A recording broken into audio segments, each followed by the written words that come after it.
Pois é, eu tenho uma graduação e pós-graduação em matemática pura. Eu fui fazer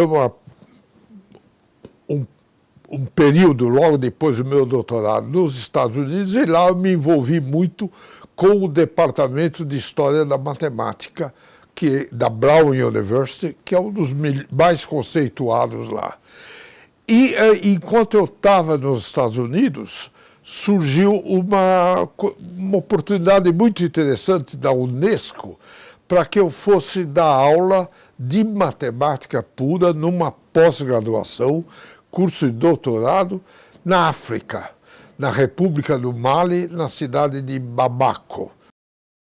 Eu comecei a perceber que havia uma grande riqueza de maneiras de trabalhar a matemática, maneiras de trabalhar a ciência que tinham características próprias, que não coincidiam com aquela que todos nós estudamos nos cursos de História da Matemática, História das Ciências, aquela ciência que teve sua origem, nasceu na bacia do Mediterrâneo, através dos egípcios, gregos, babilônicos, e depois se espalhou por toda a Europa. A impressão que a gente tem nos estudos dos cursos, na pesquisa e história da ciência e matemática, é que ciência e matemática é um produto puramente ocidental europeu. Isso comecei a questionar quando comecei a perceber a riqueza de coisas que não são chamadas matemática ou ciência, mas que têm na sua raiz a conceituação de uma matemática, conceituação de uma ciência rigorosa, organizada, que era trabalhada pelos povos africanos para construir a sociedade deles, a economia deles, a cultura deles, as artes deles. E o dia a dia se manejava com uma forma de fazer matemática e ciência que diferia muito e difere muito daquilo que se fazia na Europa. Uma das coisas que me chamou muita atenção, sobretudo nas minhas visitas à África, foram as construções.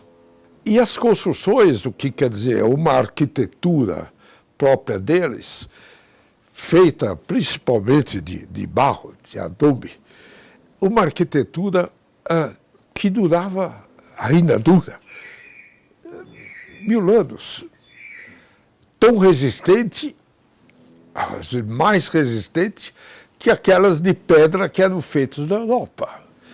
Ora, para ter uma arquitetura, um desenho arquitetônico, uma construção de um tamanho enorme, como é a mesquita de Djenné, enorme, uma coisa notável, linda. Para fazer isso, você exige intelectuais de porte, você exige engenheiros de alto nível, você exige pessoas que desenham, arquitetos, que concebem a obra de uma forma muito sofisticada. Isso difere enormemente daquilo que na mesma época estava se fazendo na Europa. Isto é feito por quem?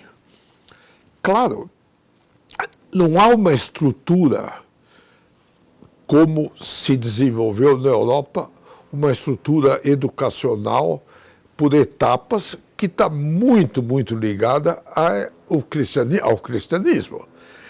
Nos outros lugares, a educação se faz muito mais por convívio mestre-artesão. Agora, esse convívio mestre-artesão não é o artesão só para... também o artesão intelectual. E eu notei uma coisa formidável nas minhas primeiras idas para o Mali. A língua bambará, que é a língua deles, era uma língua oral. E eu pude acompanhar o trabalho dos linguistas na elaboração de uma gramática, de uma linguagem bambará organizada, escrita e trabalhada. É uma gramática. E nessa elaboração, o recurso principal era ouvir depoimentos orais.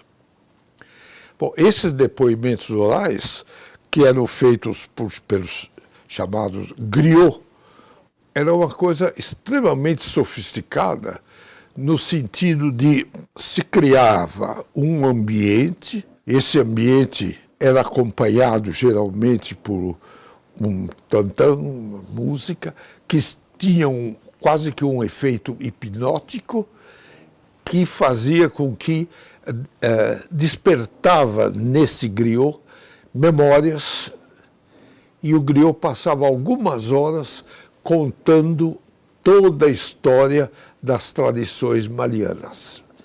Em bambará, e claro, o linguista, meu colega, ia gravando e anotando e fazendo todas as coisas. Mas o interessante nisso é que isso mostra uma situação, eu chamaria de natureza acadêmica, porque o griot, ao tempo que ele ficava falando e explicando e contando essas coisas, quase que em transe, sem nenhuma interrupção, né? Muitos jovens ali do lado, entrando também quase numa situação, num estado de transe, ouvindo e observando, ouvindo. Isto eu interpreto como é uma formação acadêmica das novas gerações que se tornam os especialistas nas coisas que o griot contava. Portanto, quando a gente pensa, será que aquilo que os intelectuais, pode ser chamados intelectuais, esses indivíduos que trabalhavam na urbanização das cidades, na medicina daquele povo, nas construções, sobretudo na arquitetura, será que na economia, uma economia extremamente sofisticada na tradição deles, será que esses indivíduos eram simplesmente, faziam as coisas como elas apareciam, ou eram intelectuais bem formados nesse estilo que eu acabei de observar com relação aos griots?